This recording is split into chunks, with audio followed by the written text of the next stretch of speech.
Bonjour, on va apprendre à démontrer cette formule qui permet de calculer le pH d'un acide faible.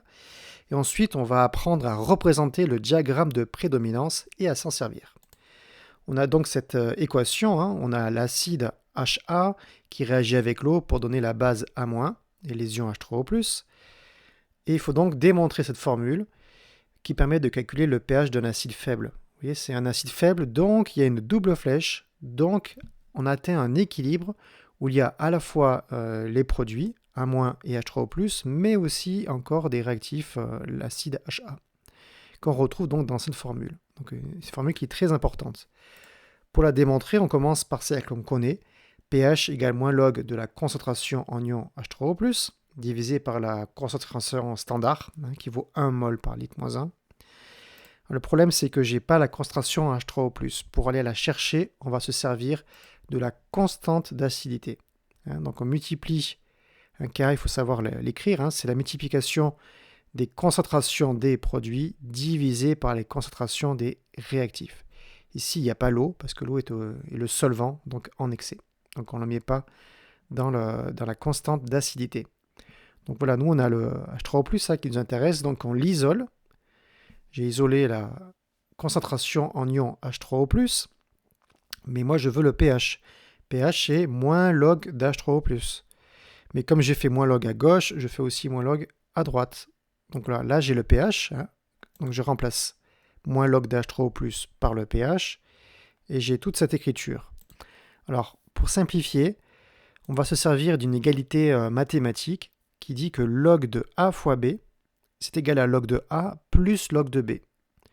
Alors nous, on a un moins log, donc c'est pareil, sauf que c'est moins log de A fois B, égale moins log de A, moins log de A, moins log de B.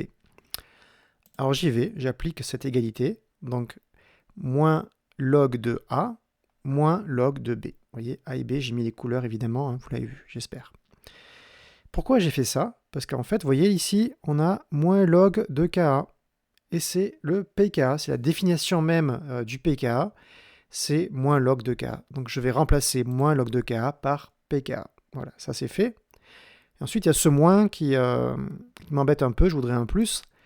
Donc je vais me servir, pour le faire disparaître, le moins de cette égalité en mathématiques qui me dit que le log de A sur B égale moins log de B sur A. En gros, si je veux changer le signe du logarithme, j'inverse la fraction. Hop, c'est ce que j'ai fait. Donc du coup, on a la base en haut, l'acide en bas. Fois la concentration standard, qui vaut 1. Je peux même l'enlever. Voilà, c'est la formule qu'on devait démontrer, qui permet, je répète, de calculer le pH à partir des concentrations de la base et de l'acide conjugué. Maintenant, ça va nous permettre à comprendre et construire un diagramme de prédominance. Donc vous voyez, j'ai mon pH avec une flèche qui va de 0 à 14. On a placé le pKa un peu au hasard, au milieu ici. Vous voyez, là, c'est le pKa. Et on va avoir 3 cas. Premier cas, quand, vous voyez sur le tableau, la concentration de l'acide est plus importante que la concentration de la base. On a une petite démonstration que je vous laisse voir en faisant une pause. On a, au bout du compte, le pH plus petit que le pKa. Dit autrement, quand le pH est plus petit que le pKa, donc quand on est vers la gauche du pKa, on sait que la concentration en acide est plus importante que la concentration de la base. Donc on dit que l'acide prédomine.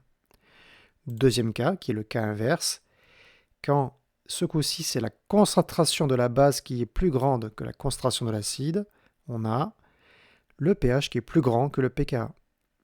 Okay, donc ça veut dire que quand on est au-dessus du pKa, à droite du pKa, on sait que c'est la base qui prédomine parce que la concentration de la base est plus importante que la concentration de l'acide. Troisième et dernier cas, quand les concentrations sont égales. Eh bien, on a le pH qui est égal au pKa. Je vous laisse regarder toute cette démonstration. Vous pouvez faire pause encore une fois.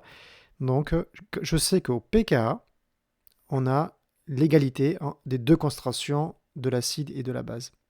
Un mini exercice pour bien comprendre, remettre une couche. On vous dit par exemple que l'acide éthanoïque CH3COOH a un pKa de 4,8 et on vous demande quelle espèce prédomine à pH égale 6. Donc je trace mon axe pour le pH. Je place à peu près au milieu ici, mais c'est pas important, hein, je place 4,8, ça c'est le pKa. Et ce qui est important, c'est, je sais qu'en dessous du pKa, pour un pH inférieur au pKa, c'est l'acide qui prédomine. Par contre, au-dessus du pKa, pour une valeur supérieure de pH, c'est la base CH3CO- qui prédomine. Voilà, j'ai tracé mon diagramme de prédominance. Maintenant, je vais m'en servir. On me dit qu'on se place à pH égale 6. Hop, pH égale 6, on est par ici, environ. Mais ce qui est important, c'est qu'on voit qu'on est bien au-dessus, hein, dans un pH plus grand que le pKa. Donc, c'est qui prédomine? C'est la base conjuguée. Voilà ce type d'exercice que vous pouvez avoir. Voilà, bravo à vous.